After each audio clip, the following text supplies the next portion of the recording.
It was a revelation that stopped Denmark in its tracks, a moment of quiet vulnerability from one of Europe's most admired and stoic royals.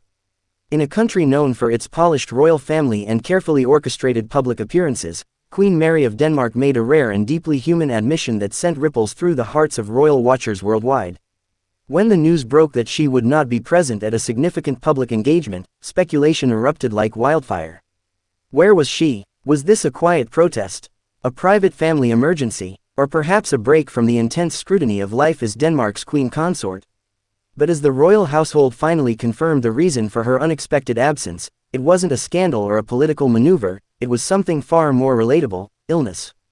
The royal palace released a brief but poignant statement explaining that Queen Mary had been taken ill and was therefore unable to attend a high-profile event scheduled in the capital. What made this moment particularly significant was not just the cancellation itself, but the fact that it marked one of the very few times the Queen has publicly acknowledged any health issue. For years, Queen Mary has stood as a pillar of grace, resilience, and responsibility. Her royal schedule has been nothing short of relentless, balancing charity work, diplomatic visits, public appearances, state responsibilities, and raising 4 children in the spotlight. For her to cancel an appearance was not only unusual, it was deeply telling. Insiders close to the royal household quickly clarified that the illness was not serious, yet the Queen needed rest and would resume duties shortly. But for many Danes, and indeed royal followers around the world, this moment of pause sparked a wider conversation about the silent toll of royal life. It's easy to forget that behind the poised smiles, glittering tiaras, and ceremonial speeches are very real human beings, sometimes exhausted, often overextended, and occasionally unwell. Queen Mary, originally born Mary Donaldson in Hobart, Tasmania, has long been seen as the epitome of strength and transformation. From commoner to crown, her journey has been heralded as one of the greatest modern royal love stories. Her marriage to Crown Prince Frederik in 2004 was watched by millions and celebrated as a fairy-tale union that crossed continents. But beneath the glamour, her integration into Danish royal life was anything but easy. From mastering a new language and culture to facing relentless public scrutiny, Mary's early years in the monarchy tested her in every imaginable way. And yet, she never faltered. Her unwavering commitment to her duties quickly earned her the admiration of not only the Danish public but royal watchers worldwide. This recent illness, while minor, highlighted the strain such responsibility can bring. Days packed with official engagements, speeches, international diplomacy, charity visits, wardrobe fittings, and constant media coverage leave little room for personal downtime. For someone like Queen Mary, known for her punctuality, grace, and dedication, canceling an engagement would not have been a decision taken lightly. The missed event was not just any engagement, it was a pivotal cultural ceremony celebrating Danish heritage and international solidarity. Organizers had been anticipating the Queen's attendance for weeks. Media teams, diplomatic guests, and charity leaders were all gearing up for her arrival. When the news of her absence broke just hours before the event, it sent waves of disappointment and concern. Still, the overwhelming public sentiment was one of support. Social media platforms in Denmark lit up with messages of sympathy and well wishes. "Take all the time you need, Queen Mary," one commenter wrote on a royal family fan page. Another said, "She's done so much for our country. If anyone deserves a break, it's her." Perhaps what resonated most was how rare this moment was. The Queen has consistently kept her private life exactly that, private. Unlike some of her European counterparts, she rarely discusses her emotions, her health, or her personal experiences. She prefers to let her work speak for itself. So when illness did force her to step back, the transparency, though minimal, spoke volumes. Some royal analysts suggested that this moment marks a quiet shift in how the Danish monarchy communicates with the public. A younger generation of royals across Europe has begun to embrace vulnerability. From Britain's Prince William openly discussing mental health, to Norway's Crown Prince Haakon highlighting climate anxiety, royal figures are showing a more human side. Queen Mary's absence, while brief, aligns with this shift toward greater transparency and emotional authenticity. Yet even as she recovers behind palace doors, her influence continues to ripple outward. Her initiatives through the Mary Foundation, which focuses on social isolation, domestic violence, and bullying, remain active and impactful. In fact, one of her latest programs addressing loneliness in youth is gaining traction across Scandinavian countries. This speaks to her enduring legacy, not just as a royal figurehead, but as a force for social change. Palace sources later confirmed that Queen Mary was recuperating at home with her family by her side. King Frederik X, who has only recently taken the throne following the abdication of Queen Margrethe II, has been a pillar of support during this time. His increasing presence at solo engagements during Mary's brief recovery has not gone unnoticed. Observers note that he has stepped into his role with remarkable poise, demonstrating both strength and compassion in the early days of his reign. While some speculated about strain or distance between the king and queen in recent months due to their separate schedules, this health incident appears to have brought them closer in a moment of shared responsibility and mutual care. It also underscores a poignant reality. Even monarchs, with all their resources and regality, are not immune to the physical and emotional tolls of life. Whether it's the pressures of public duty or the challenges of balancing motherhood with statecraft, Queen Mary, like many women, bears an invisible load that often goes unnoticed. And when the body finally demands rest, even a queen must listen. The Danish public's reaction speaks volumes about their deep affection for their queen. Where there could have been criticism or conspiracy theories, there was instead understanding and warmth.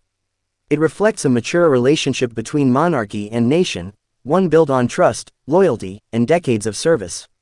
For Queen Mary, this may be a moment of rest, but it also stands as a quiet testament to her deep connection with the people she serves. As the days passed, subtle signs of her recovery appeared. Photographs showed her waving from a palace window, a brief yet reassuring signal to the public. Royal aides reported that she was on the mend and likely to resume duties in the following week. When she did reappear, her smile was radiant, her composure intact. There was no dramatic statement, no tearful confession, just Queen Mary, poised as ever, returning to the work she loves. But the absence, however brief, will not be forgotten. Because in that fleeting moment of silence, Queen Mary reminded us all that even the strongest among us sometimes need to pause. And that strength is not always about pressing on, it's also about knowing when to rest. This incident, though small in the grand timeline of the Danish monarchy, has sparked conversations about wellness, leadership, and empathy, not just within palace walls, but across Denmark and beyond. Her return was met with applause and admiration. Crowds gathered at her first public event following her illness, many holding signs of support. It was a powerful reminder of the bond between sovereign and citizen, one built not just on duty, but on shared humanity. In the end, Queen Mary's brief absence may have achieved something no royal speech or gala could. It reminded the world that resilience is not about being unbreakable, but about being real. And in being real, Queen Mary has become even more revered. So as Queen Mary steps back into the public eye, stronger and more admired than ever, one can't help but wonder, what lasting impact will this rare moment of vulnerability have on how royals navigate the pressures of their lives? Could this signal a shift toward a more human, more open monarchy? And more importantly, what can we all learn from a queen who knew when to stop? As Queen Mary resumed her royal duties, her return wasn't just seen as a symbolic comeback, it was embraced as a quiet triumph. The images of her stepping out once more into the public eye were subtle yet powerful. There she was, dressed with her usual understated elegance, her posture graceful, her smile warm but slightly more subdued. It wasn't just a queen returning to her schedule, it was a woman who had paused, recalibrated, and walked back into the spotlight on her own terms. And in doing so, she won the hearts of many all over again. Observers couldn't help but note how this short period of absence had, strangely, deepened her relatability. In a world where public figures often try to maintain an illusion of perfection, Mary's decision to take a step back for her health, no matter how minor the illness, felt like a revolutionary act of honesty. It echoed a global sentiment growing louder in recent years, that we must prioritize well-being over relentless productivity. And coming from a queen, that message rang even louder. Royal watchers pointed out how Queen Mary's recovery coincided with the growing demands placed on European monarchies. With transitions of power, abdications, and generational shifts sweeping across royal houses from the Netherlands to Spain, the Danish monarchy too is adapting to a new era, one marked by transparency, vulnerability, and modern values. Mary, in her distinct way, is becoming the embodiment of that shift. Her absence, however brief, gave people time to reflect not only on the nature of royal duty but on the woman behind the title. Those who have followed Queen Mary's journey over the last 2 decades know that this is not a woman who takes her responsibilities lightly. Her work through the Mary Foundation has changed countless lives, especially those dealing with domestic violence, social exclusion, and bullying. These are not ceremonial causes. They are deeply rooted societal issues, and Mary has chosen to confront them with unwavering conviction. She has sat quietly with victims of abuse, held the hands of children in crisis centers, and delivered powerful speeches on inclusion, belonging, and hope. Her dedication isn't just visible, it's deeply felt. Those who have worked with her describe her as attentive, genuine, and fiercely committed. And so, when she took a pause, it didn't come across as neglect, it came across as necessary. In fact, some mental health professionals in Denmark even praised the Queen's decision, seeing it as a bold example of what true leadership looks like in the 21st century. One expert noted in a national broadcast that, when a public figure as visible as Queen Mary demonstrates the importance of rest and recovery, it sets an important example, not only for leaders but for everyday people who often push themselves beyond their limits. Social media, too, became a hub of inspiration and empathy. Posts flooded in with hashtags like #RestLikeMary and #EvenQueen'sPause, turning the Queen's short recovery into a viral moment of collective reflection. Danish citizens, especially women, voiced their appreciation for a monarch who, instead of powering through illness for the sake of optics, chose honesty. It was, in its own quiet way, an act of empowerment. Her family, as always, stood firmly beside her. Prince Christian, her eldest son and heir to the throne, was reportedly attentive during her recovery, managing to balance his growing public role with his private concern for his mother. The younger siblings, Princess Isabella, Prince Vincent, and Princess Josephine, remained largely out of the spotlight, but insiders noted that the family spent more time together at their residence in Amalienborg during those days. This closeness was not just about recovery, it was about reaffirming the royal family's strength as a unit. King Frederik, newly crowned and already under the weight of immense expectations, also earned admiration for how he navigated this period. His solo engagements during Mary's recovery were handled with grace and composure. He neither shied away from acknowledging her absence nor made it a spectacle. His quiet strength complemented her moment of vulnerability, and together, they reminded Denmark, and the world, what royal partnership truly looks like. And when Mary did speak again, albeit briefly, she did so with her signature blend of elegance and humility. In a short statement following her return to public duties, she thanked those who had sent well wishes and expressed her gratitude for the understanding and patience shown by the public. It was simple, it was human, and it was enough. This brief message resonated deeply. In an era where oversharing is the norm, Mary's restrained yet sincere gratitude felt refreshing. She didn't need to post a video from her bed or release a tell-all interview. Her quiet acknowledgement carried more weight precisely because it was measured and respectful, an approach she's maintained throughout her royal career. The event she missed, which initially triggered such intense media speculation, proceeded without scandal or criticism. In fact, her absence somehow made the event more significant. Speakers at the engagement made subtle but heartfelt references to her, noting her long-standing support and presence in previous years. Attendees said they felt her spirit in the room. And when Queen Mary eventually met with the organizers privately days later to express her appreciation and apologize for missing the event, the gesture was met with even more admiration. Therein lies the essence of her impact. Queen Mary doesn't demand admiration, she earns it.